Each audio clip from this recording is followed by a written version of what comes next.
I've been asked by my publishers to talk to you today to see if I might have any ideas that could help you deal with the current crisis that we're all going through.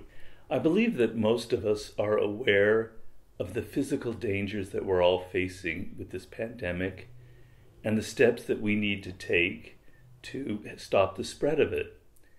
But what we're much less aware of are the long-term psychological dangers that we're all facing. And that's what I want to address here today. Now, the dominant emotion that we're all feeling is obviously fear.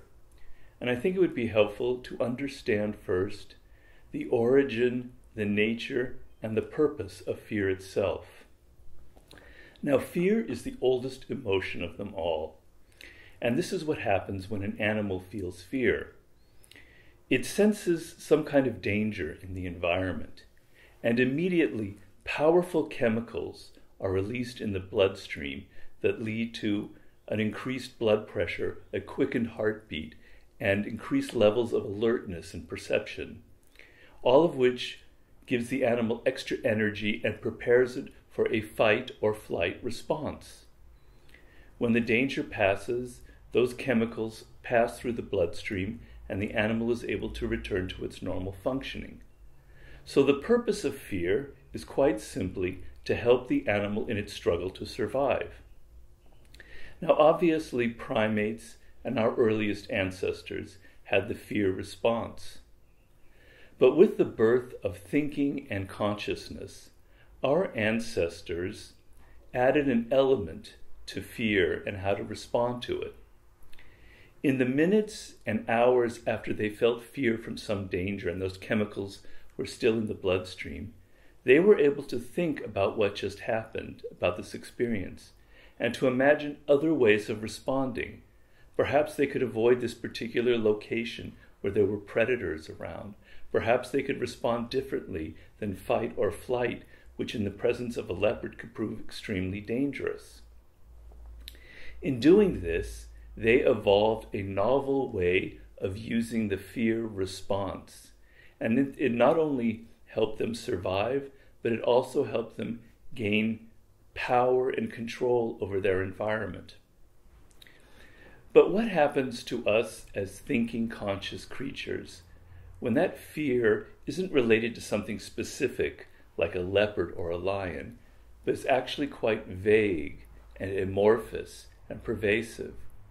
What happens when we don't really know which person around us is actually carrying the coronavirus, or which locations we might catch it? Could it be at the pharmacy or the grocery store? Or we don't really know what will be the long-term consequences for our own jobs and for the economy in general. In this case, the fear response is not actually helping us survive, but is actually harming us. So in the first instance, those chemicals that are released in the blood when we're feeling fear, they just sit in us day after day after day in an attenuated form. And this causes a lot of stress on the body because these are powerful chemicals. And this stress actually lowers our immune system and makes us even more susceptible to catching the disease. But even more dangerous for this thinking, complex social animal that is the human being are the long-term psychological effects and consequences of this. We can't pass days and weeks and months of feeling this generalized anxiety without some consequences. So what happens is that we become unconsciously conditioned to feel fear and helplessness and anxiety in these situations. It becomes a kind of mental habit. And so when this danger passes, as it eventually will, we are suddenly burdened with an overly cautious and overly fearful attitude. Life inevitably entails unexpected problems, unexpected setbacks, and even mini crises. And if we've been conditioned to always respond and think in a fearful manner and always retreat before these particular dangers, we no longer have the ability to attack them creatively and with energy, which is the only human way to solve these problems, which in a complex world actually places us in great danger. But with danger also comes opportunity. As they say, we can turn shit into sugar. And what this means is this is precisely the moment that we can actually begin to work on ourselves, that we can actually develop some critical life skills that will serve us incredibly well once this crisis has passed. We can learn how to actually control certain aspects about our emotions, how we can change certain things in ourselves, so that we can emerge from this moment actually stronger, more resilient, and better prepared to handle the post-coronavirus world. So with that in mind, I've developed several exercises that I believe can help us deal with some of the most powerful negative emotions that we're all experiencing in this moment. Obviously, the emotion that we're experiencing the most right now is fear, but there are also other negative emotions that we might be experiencing as well, such as boredom and depression and frustration and maybe even a bit of anger. Now, we experience these emotions all the time, not necessarily in this particular moment that we're going through. And normally what happens to us is that we don't have the mental space to actually think about these emotions. We simply react on them. We feel anger and we write an email complaining to that person. We feel boredom and we reach for something to help distract us from it. But imagine what that would be like if you actually had the power to control these negative emotions and not simply give in to them. Well, now is precisely the time to work on this and develop that skill now that you have all of this time alone. So let's begin with fear itself. Now, I want you, instead of just feeling this kind of generalized fear or anxiety about the world or about your situation, is I want you to take a step back when you're feeling this emotion and actually analyze it and actually ask yourself, why am I feeling fear in this moment? What exactly am I afraid of? Is there something specific and concrete that I'm afraid of? Or is it something just generally in the air? And then I want you to analyze where it came from. Did it come from a feeling from within, something that you faced in your personal life, some encounter perhaps with someone who you think could possibly infect you? Or is it something that you heard on social media and is viral? And so I want you to be able to take some distance and to think about where that fear came from and to see if you can actually relate it to something specific in the environment. And then I want you to be able to do that with all of the other emotions you're feeling.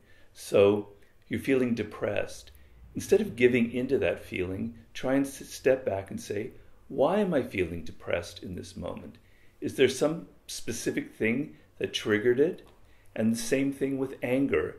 Am I angry because of something that happened several weeks ago? Or is there something that happened just yesterday? Does it come from within? Or is it something that I've been reading about in the newspaper? And so I want you to be able to do this on a day-by-day basis. If you need to, you can even write it down in a journal, sort of chronicling these various emotions that are happening to you. And I want you to develop the ability, the habit, of not just giving in to these emotions, but to actually stepping back and analyzing them and trying to figure out where they come from and why they are occurring to you in the moment. And the reason that you do this is that in the process of analyzing it, oftentimes you will realize this emotion isn't really very real. It's not actually tied to something that's threatening me in the moment, or it's not actually tied to something that is happening to me right now. And so you'll develop the ability to let time pass. You won't feel so angry in the moment because you know tomorrow you won't be feeling the same way. This will help calm you down in the moment and will also help you develop patience as you realize that the emotions that you're feeling now are temporary and that they will disappear probably the next day or a few days later. So instead of giving in to this emotion of fear and having it crippling you, what you're doing in this moment is you're actually doing the opposite. You're developing a critical life skill, the ability to distance yourself and gain a degree of control over your own emotions. The next negative emotion that we're all experiencing is definitely depression.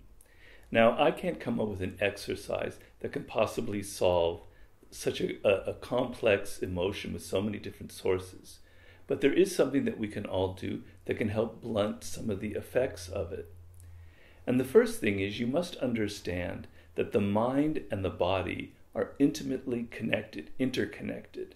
So that when you're physically feeling low energy, this affects the mind. And when the mind is feeling kind of bored and depressed, this affects the body. It's a complete interactive feedback loop.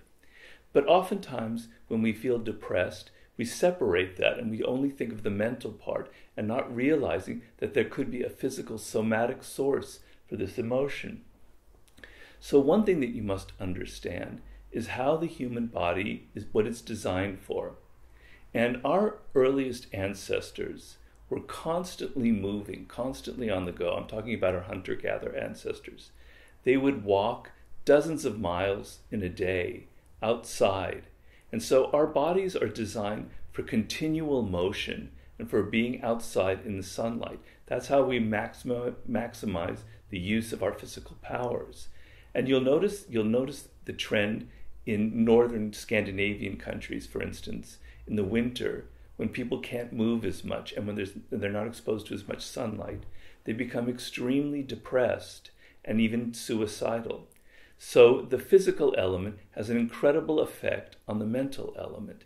And so what I'm advocating in this moment is that you need to move as much as possible and not give in to the inertia that we naturally feel being cooped up in our apartments or in our single rooms. And what this means is, as much as possible, I want you to go outside and take a walk every day for at least a mile. If you're confined to a certain area, then just walk around the block during that time, or use this time to walk your dog or whatever it is. If you cannot leave your apartment, you can always avail yourself of all the incredible online sources for different kinds of exercise routines. But understand that in moving, you will actually help release some of those dangerous chemicals that are trapped in the body, and you will be breathing more deeply. And this physical effect will also help calm down some of these emotions, such as depression, that you're feeling. The next negative emotion that I think we're all dealing with is boredom. And this is very natural and understandable. We don't have our usual distractions that we can rely upon to help us in those moments when we're feeling a bit restless and there's nothing occupying our minds. Now, but boredom is something that strikes us all of the time. And how we manage this emotion in our day-to-day life actually plays a critical role in our success in life and how we're able to think for ourselves and how we're able to find inner resources for distracting ourselves. So I want you to use this time to find a constructive way of dealing with your boredom. Now, what I want you to do is I want you to think of your mind as a kind of a mental landscape. And so we find, or sort of like an ecological system, and there are two kinds of landscapes in the world. There's one with very little life forms, such as a desert, where there's not much variety of plants or vegetation, and not much variety with animals. And then there's a second kind of ecosystem, which would be like a jungle or a forest area, where there's an intense variety of plants and animals. And what happens in these two different ecological systems is they become self-creating dynamics. The kind of dead environment like a desert ends up becoming more and more uniform, whereas the very ecologically rich environment, more and more diverse forms of life tend to form. And your mind is like that. And you want to be able to develop a mind that is full of all kinds of interesting thoughts and ideas that come from many different sources, that kind of creating this rich, self-enriching environment that is your mind. The problem that we have most often, though, with boredom is that we search for external sources to help distract us. We try and go to movies, we play video games, we go out to parties. And what this means is we become addicted to these external sources of distracting ourselves and entertaining ourselves. And what I want you to do is to develop internal resources for being able to entertain yourself, for being able to feel excited from within instead of having to reach from things from without. That is what will help you develop this rich mental landscape that will serve you so well in the world and make you a much more creative individual. The first thing you have to do is you have to develop the ability to be alone. Now, I know you don't often think about this, but the ability to be alone is actually extremely important life skill, because what that means is you can be alone and you can actually think about yourself, think about your life, think about what you're doing, what you're feeling, and not be bored or restless or irritated or constantly grabbing for other things. And this will help you develop the idea of thinking for yourself. The second thing for creating that rich internal environment, the single most important thing you can do is to read books.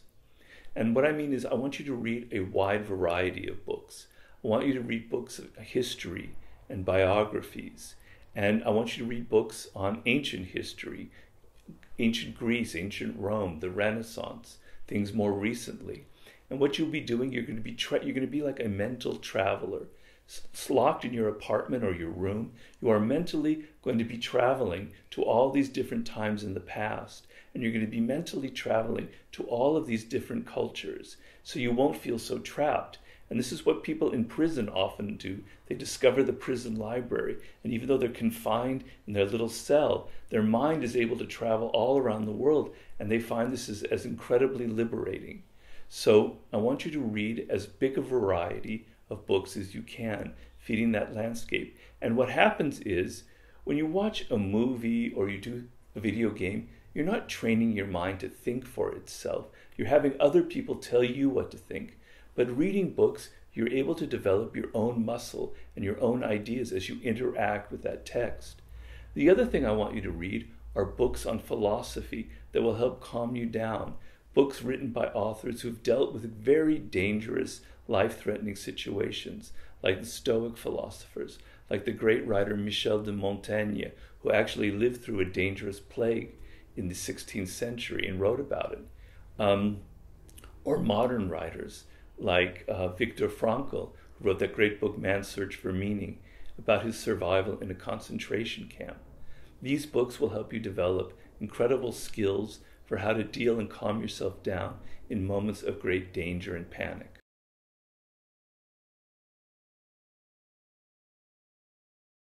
The next negative emotion I want to deal with is the incredible anxieties that we're feeling about the future, specifically about our careers, about our jobs, and our ability to have enough money to support ourselves, all of which can lead to feelings of great panic.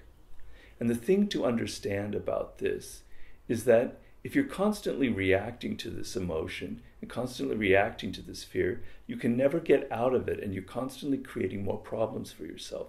The actual solution is to develop the ability to get outside the moment and to think longer term about the direction of your life, about the direction, the goals that you want, and the career that you're trying to make for yourself. Now, I understand for many of you who have lost jobs that this is extremely urgent and critical right now. You don't have the luxury of thinking that far into the future. You need to find some way to pay for food and rent, etc., in the days to come. That's extremely understandable. But it's very important that you don't get trapped in this cycle, because often a lot of jobs are being downsized in this world. You can end up reaching for a career or something 4 months from now that won't exist for a year from now because of technology, and you're back to square one, always looking for something immediate to help you survive. And the only way to get out of that is to think a bit longer term and say, is this a sustainable career? Will this be around long enough for me to be able to support myself? And so I want you to think, is there perhaps a better direction for me? I have to take this immediate job to help me support myself. But where do I want to be in 3 years? Where do I want to be in 5 years? Is there something else, another direction I possibly could take? And if you think about it in that way, perhaps you will realize that there's other skills and other forms of knowledge that you need to develop. And you can actually take this time to learn those skills. But as you elevate your mind above the immediate needs of the moment, you'll be able to calm yourself down as you think of other goals and you're occupying your mind with actual solutions to the problems that you're facing with these anxieties. And even if your career is something that's more stable and you're not afraid of losing it after this crisis, you still want to reassess where you're headed, and still you want to think of, is this exactly the career path that I want to be on? Perhaps before this you were entertaining projects that you wanted to realize, books that you wanted to write, great businesses that you wanted to start, but you never had the time to actually see them through. Well, now is the time to go back to them and to actually try and realize some of those projects and put some flesh on the bones there and actually try and think of how you might be able to realize them when this whole thing passes over. Basically, the ability to get yourself out of the moment and think longer term, think of larger goals, think of what you need in the future is one of the great ways for calming you down and for not being so reactive and fearful and anxious in the moment and getting out of some of these negative cycles that we fall into when we give into these feelings of panic.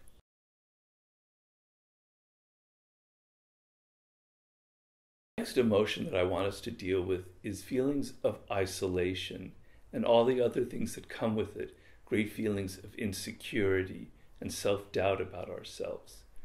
And the thing you must understand about isolation is that we are an extremely social animal. And there have been all kinds of very interesting studies and books written about the effects of deep isolation on the human being. We depend on seeing other people's eyes, on touching other people, and having physical interaction with them for actually feeling that we're alive, that we're a human being.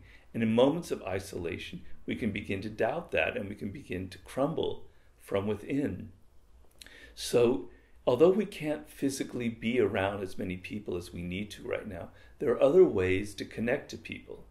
We have to go back a little bit to the past. And a lot of people now are advocating telephoning, the old analog way of just simply telephoning and talking to people. But I think an even better way. I want to go back more to the 18th and 19th century. Back in those days, when people felt extremely isolated from friends that they couldn't communicate to, and there wasn't telephones or internet or high-speed travel where they could go visit people, their main way of connecting was through writing letters. They would write long letters in which they would discuss how they were feeling, what was going on with them. And in writing that letter and in reading it, you would get a look into the inside world of the other people and would help develop very strong, powerful, intimate connections with people you were corresponding with. Now, obviously, with email, we're not going to be sitting there writing 7-page letters. But there's a way where you can start kind of imagining that you are kind of writing a letter to people in which you're not just simply communicating information about your business or the banalities of your life, but you're actually expressing to them some of the things that you're feeling right now, some of the things that you're going through. You could turn it more into a letter where there's more of an intimate confession and an intimate level of communication. And in this way, you can learn other things about the people that are writing back to you. And I want you to expand this circle of people that you're writing to. It can't be too large, otherwise it's going to take up all of your time. But you have some of these virtual friends on Facebook or other forms of social media. And this could be a great way to get connected to people that you normally have very superficial connections to understand what they're going through in different parts of the world. And in doing this, you have an added benefit where you're actually being able to externalize some of your emotions, getting them out on paper or on your screen so you can release some of them, and you're actually helping develop your own writing skills, which is a very important skill to have moving forward.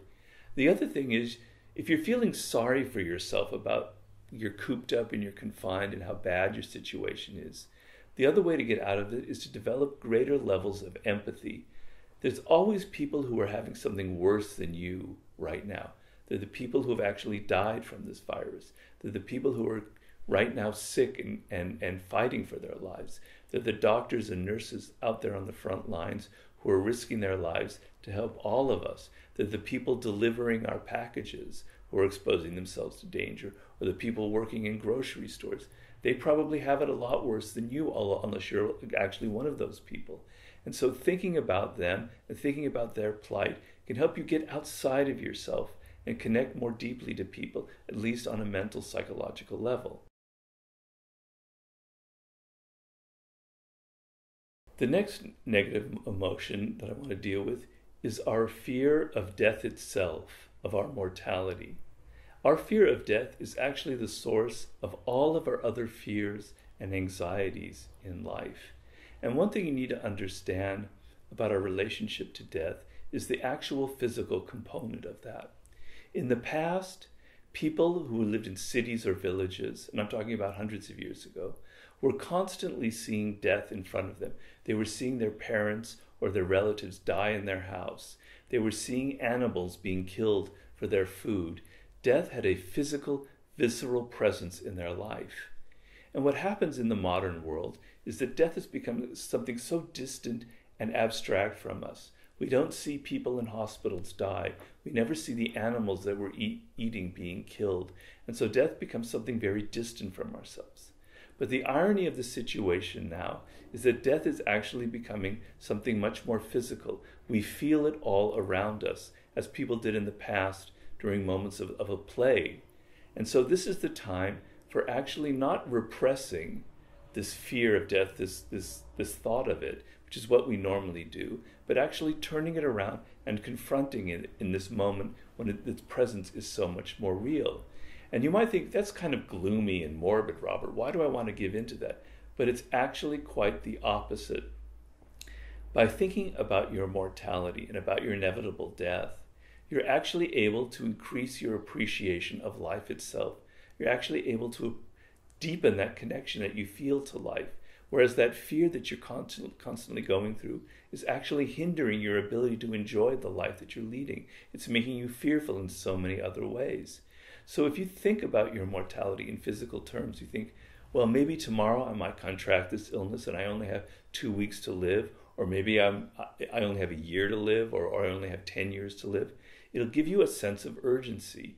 You have to take advantage of these moments. You have to realize those projects that you wanted to realize. You don't want to waste time. You want to make the most of each moment. It will also, confronting your mortality, will also make you deeply, deeply appreciative of what you have right now, of the life that you live, that you're actually alive, that you're actually able to see the world around you, hear the birds chirping. It's springtime right now around the world for most of us, and things are actually coming to life around us. But being aware of how things are ephemeral and how nothing really lasts actually will deepen and appreciate your connection to life itself. And this is precisely the moment to overcome this greatest fear that we all have. Finally, a lot of us are feeling feelings of anger and rage and helplessness, and we're not really quite sure where this comes from. Now, I'm not saying I know that it's coming only from this one source, but part of it, I think, comes from the political situation right now, where we're feeling that our political leaders are actually betraying us, that they're actually not solving this problem, that they have let us down, that we're disappointed in them, that they're stupid and incompetent. And in feeling that, we feel a bit of anger and helplessness that we can't control this situation. And so I want to give you a simple gauge for determining whether the leaders in your country are actually helping you or are actually making the situation worse, a way to judge them. A positive leader, the ideal leader in this situation, is thinking of long-term solutions, what we can actually physically do right now in the present and in the months to come for solving this problem and helping the weakest, most vulnerable people in our country. This leader is thinking in the long term and is working with other people to kind of solve the problem. The other type of leader is actually taking advantage of this moment to advance his or her political agenda. He or she is using this moment to pander and play on people's fear and emotions to actually increase their own power and increase their own advantages. They're actually looking for scapegoats and blaming other people and never taking responsibility for what's going on. Those are the kind of leaders that we must feel deeply, deeply angry about. Now, normally, we are constantly dealing with feelings of disappointment in our leadership. And that kind of anger is sort of passive. But this is a moment to turn this anger into something much more active. These leaders literally have blood on their hands. Their actions have literally led to the deaths of many, many of their citizens. And so what we need to do is take this moment to not just feel rage and helpless, but to actually organize and to actually find other people who are feeling this way and to say that we're not going to put up with this. We're not going to feel helpless. We're going to find a way to get rid of these rascals once and for all. And these are Marie Antoinette moments where we can realize that our system of government or our leaders are not serving our interests, and it's time to get rid of them. It's time to change the system. Now, I know some of this might seem a little frivolous and not really so relevant to the immediate urgent problems that we're all facing. But I beg you to think differently about this.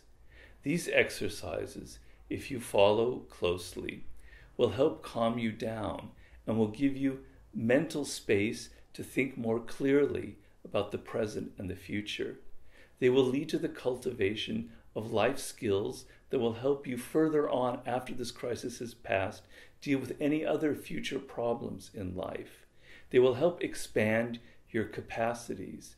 And this is now the moment, precisely the moment, to work on and develop them. So please don't waste this precious, precious opportunity.